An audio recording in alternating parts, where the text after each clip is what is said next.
Hi, welcome to Everyone Can Jam. This is a place where everyone can learn to play music. And one of the keys to progressing musically is to have a good technique. We don't want to be using a technique that creates pain and tension, and we don't want to use a technique that is making us weak, where we could use a different technique and be strong. And I'm going to talk a little bit today about the process of changing techniques. It's really, especially if you've played some and it's working, then when we want to change to a new technique, it can be, we can be very resistant because it's awkward and we already have something that works. And so I'm going to demonstrate how the process of changing technique can be successful without being discouraging. It's definitely going to be awkward at first, though. If you go to my website and look at my blog, the website's www.everyonecanjam.com. I have a brain blog which is about how the brain learns music. And when we understand how the brain learns music, we understand about skills acquisition. And there's 3 steps to having physical skills. This applies to sports and music. So when we learn a new skill, we're developing pathways, literally, physically, from our brain through the nerve cells in our brain, nerve cells through our body to our fingers, all these muscles. I mean, just think about how many bones are in your hands. There's 206 bones in your body. I think that's roughly. And half of those bones are in your hands and your feet. So about 1/4 of those bones are in your hands. That's roughly 25 bones in one hand. And the muscles that you use to operate this hand, it's 33 muscles just for one hand. Half of them are in your palm and half of them are in your forearm. So when we talk about doing something like flat picking or finger picking, it's a lot of brain pathways have to be developed and coordinated. So all those pathways are slow at first, and one of the main keys to developing pathways is just how many times you do it. If you read the blog, you'll see that the first step in the process of gaining a skill is characterized by it feeling awkward. So when something feels awkward, that's a good thing. That's just a normal part of the process. And it's important to go slow so you can control your movement. Say, like for the right hand, for me, something new I'm working on is using with a flat pick my hand like this and not so much like that. So you want to go really slow at first, and then one of the big keys is just how many times you do it. So you kind of have to have faith that after you do it, half a bazillion times, it's going to get a lot easier, and it does. So let's talk really quick. I'm going to talk a bit about the process of changing your technique, but this applies to developing a technique in the beginning anyway. And then I'll make another little lesson about we're focusing on the right hand now. I'll make a lesson about fingerstyle and a lesson about flat picking, and there'll be 2 separate lessons.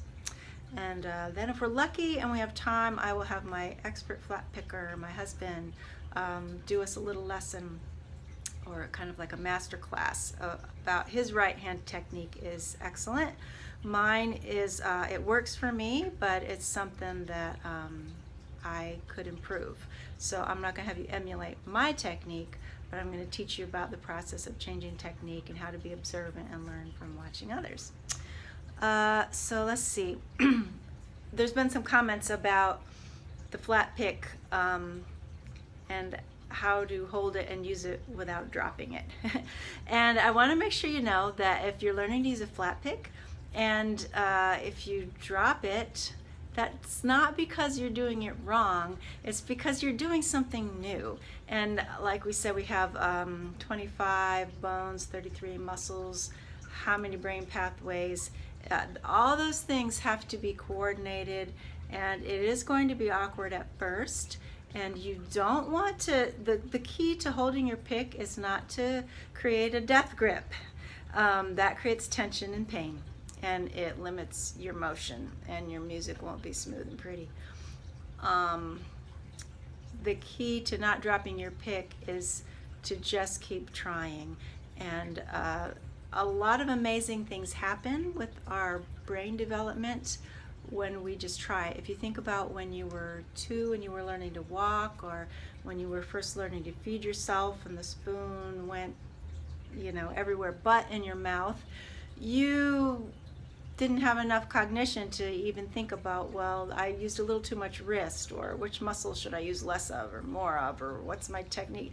You just kept trying, and your brain made all these adjustments for you, and finally the spoon goes in your mouth, and finally you can walk without tipping over. And things like holding onto your pick and having it not fall out of your hand are similar. You just keep doing it, and your brain actually does make adjustments for you. When you're playing with, we'll get more into the flat pick in the flat pick lesson. Let's see. Okay, the main thing we want to finish up with in this lesson is when you realize you need to change technique. With my students, this is working really well. I ask them to spend a few minutes doing some kind of warm-up or exercise that's going to help them be aware of their technique and focus on only this new technique. For example, if it were a flat picking technique, my husband has pointed out to me that I tend to go like this when I flat pick.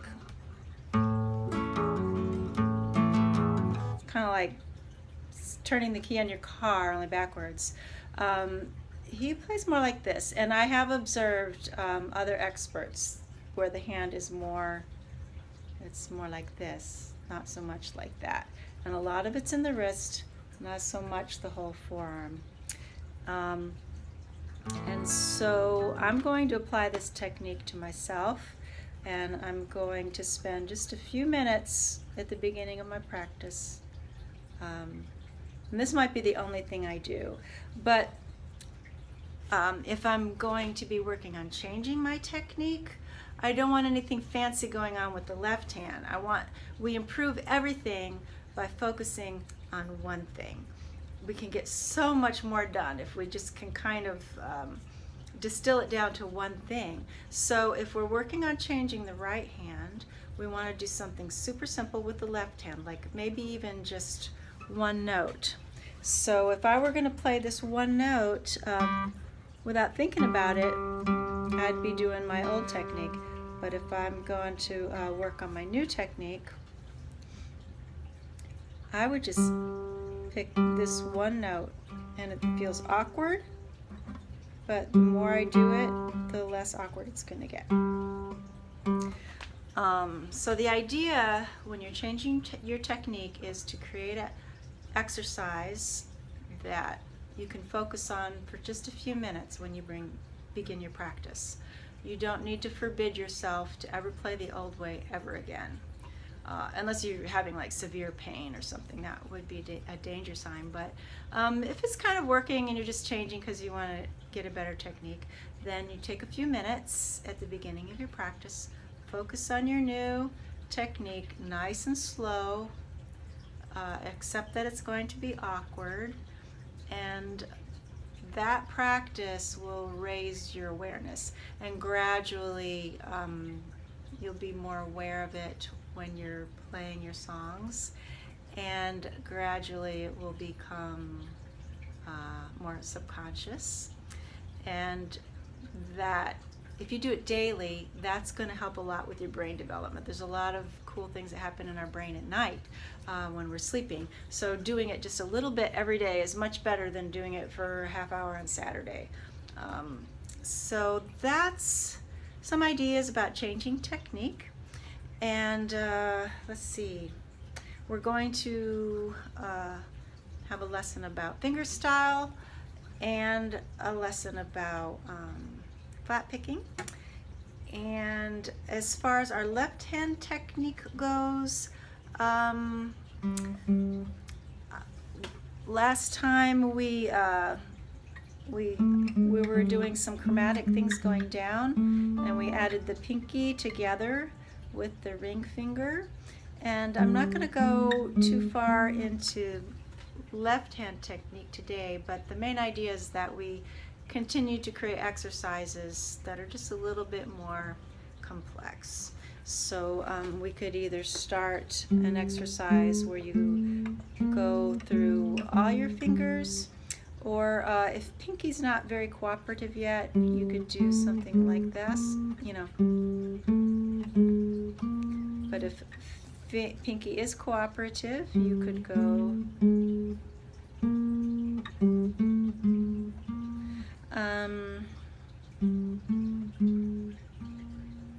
let's see. After we spend some time on right hand stuff, we'll come back and develop more left hand things. I know there was something I was gonna, oh yeah, pinky. The danger with pinky is that it's shorter, and it's so tempting to bring your wrist out like that. And in one of my earlier videos, I talked about how elbow should be near your body, but the more you do, there are times when elbow comes out, and this is one of them. When you start using pinky, instead of throwing your wrist out, sometimes it does help to bring the elbow out a little bit. It kind of gives the pinky a little stress, especially if you're barring and using pinky. So that's it for now. I am working on some ideas for a class soon, and when that is created and organized, I'll be notifying people with my email list. So if you're interested in classes, they can be dynamic and created according to your interest.